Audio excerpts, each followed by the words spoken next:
Our final topic in the first half of the course is stigmatization, which is an interactive process that both creates and reinforces our system of stratification.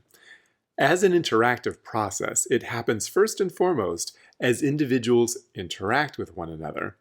But as we know from our understanding of the cycle of phenomenology, these individual-level interactions ultimately have structural implications and create our larger, quote, objective reality.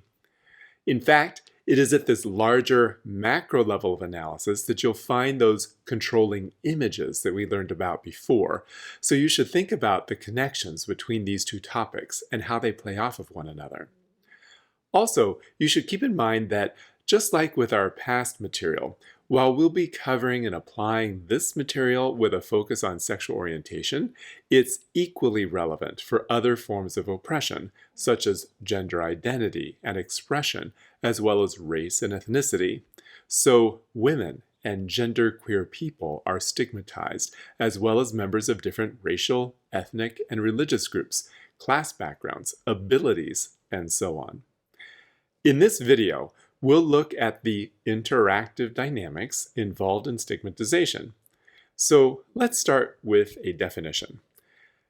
Stigmatization is the process by which negatively evaluated attributes cause a person's identity to be discredited or spoiled. In other words, a stigma is an identifying mark or characteristic that sets someone apart from everyone else, the privileged, or what has been set up as, quote, the standard. Because of the stigma, we treat them differently, and ultimately we tend to shun and avoid them.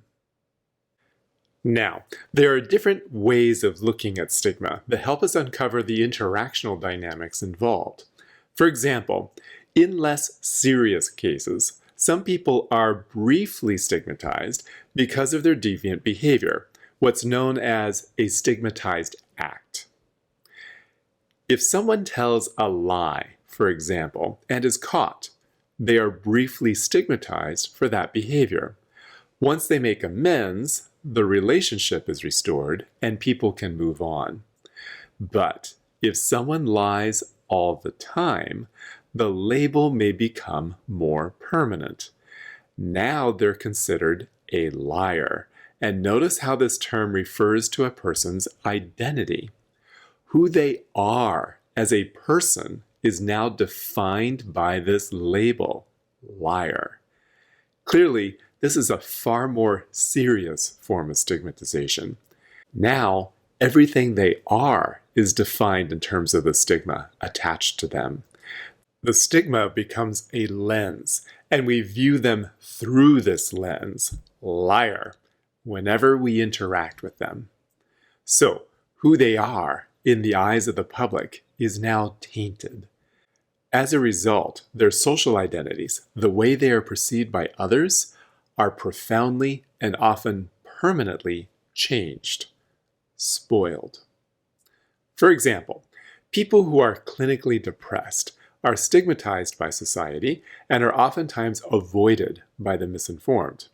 Moreover, that label sticks with them for the rest of their lives, even if it's no longer warranted. Other examples of stigmatized people who are shunned and avoided by society in general are people of color, criminals, the homeless, the handicapped, alcoholics, drug addicts, epileptics, and, as we'll focus on, queer people of all kinds. And what's particularly interesting is that we tend to impute a whole slew of negative traits to the stigmatized individual that have nothing to do with the original basis of their stigmatization. In other words, all kinds of negative stereotypes are attached to people who are stigmatized. For example, homeless people are stigmatized only because they have no home. But because of the baggage, the stereotypes, we have the idea that people who happen to be homeless are also con artists, manipulative, and yet lazy, as if they can be both manipulative and lazy at the same time. They're dirty, illiterate, untrustworthy, mentally ill drunks. None of these traits are inherent in being homeless, but we start to attribute these kinds of things to them through the use of stereotypes. In fact, just think of the term homeless. It equates the person to their living condition as if that is who they are.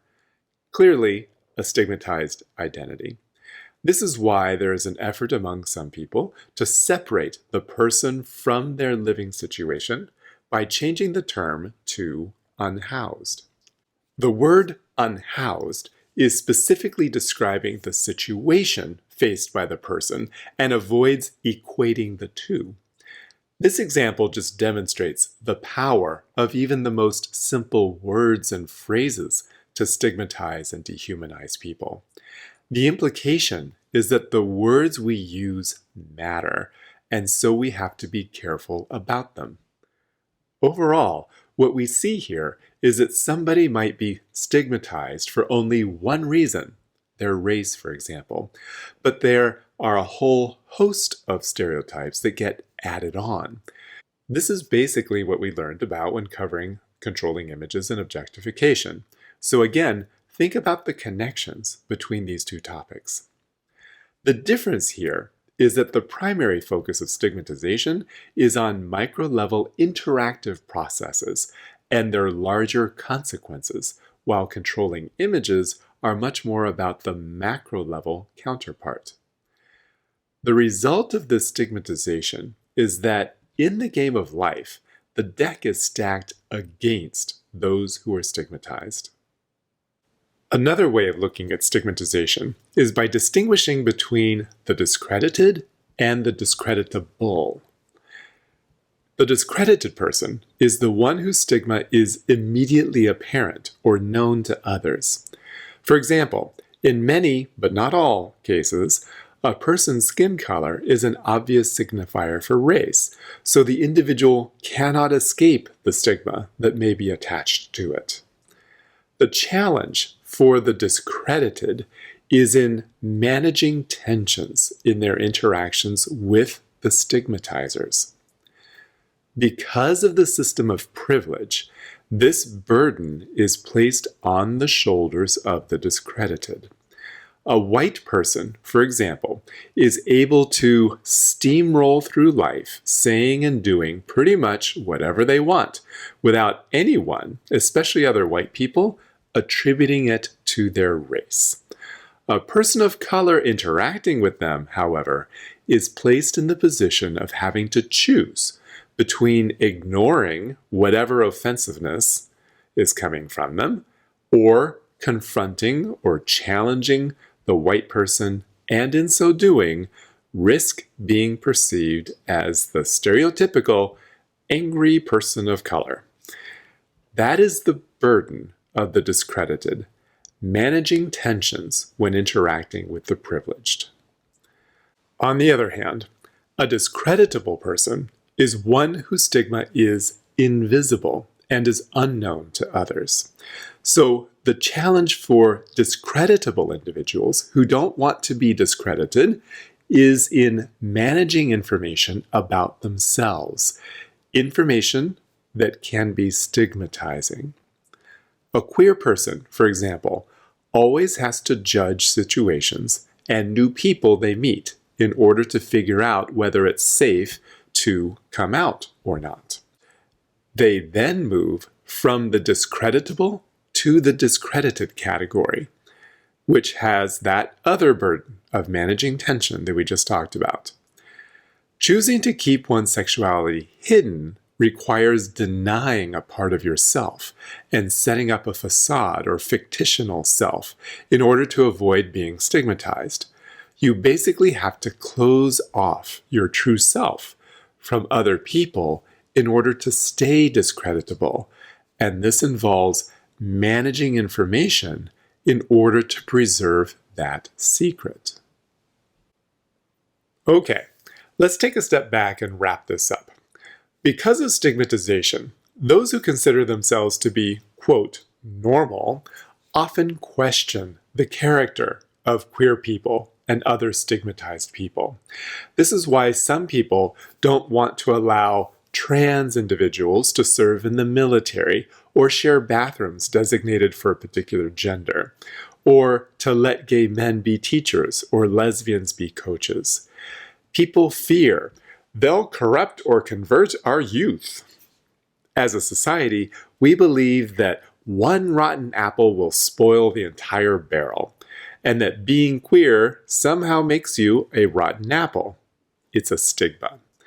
But stigmatization begins as an interactive process in which we label particular differences and then judge people as inferior as a result. The way they are perceived, who they are as a person, is then shaped by that stigma. And because they are ostracized in our society and treated as inferior, you have created the foundation for social stratification and inequality. In other words, these large systems of social stratification emerge out of our everyday interactions, but then they ultimately reinforce those same patterns of interaction so that this becomes a self-perpetuating cycle.